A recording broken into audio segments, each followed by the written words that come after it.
ഇത് ഒരു ടൈപ്പ് ചാമ്പയ്ക്കാണ്. ഇത് ഞങ്ങൾ കോഴിക്കോട് എങ്ങും കണ്ടിട്ടില്ല. വയനാട്ടിൽ ഇപ്പോൾ വന്നതുകൊണ്ട് ഞങ്ങൾ കണ്ടപ്പോൾ ഒരെണ്ണം പറിച്ച്. അപ്പം നമുക്കിത് എങ്ങനെയാ മുറിക്കാനും എന്താ ടേസ്റ്റ് എന്നൊക്കെ നോക്കാം. അപ്പം നമുക്ക് മുറിക്കാം. തിരിച്ചു പിടിക്കൂ, കത്തി തിരിച്ചു പിടിക്കൂ. അപ്പം നമുക്ക് മുറിക്കാം.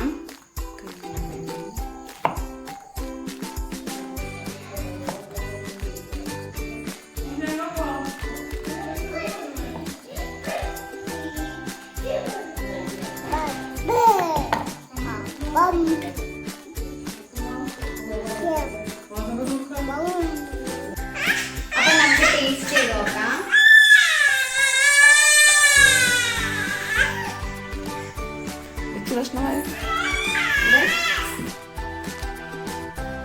കോഴിക്കോട് കിട്ടുന്ന വെള്ള ചാമ്പയ്ക്കേണ്ട അതുപോലത്തെ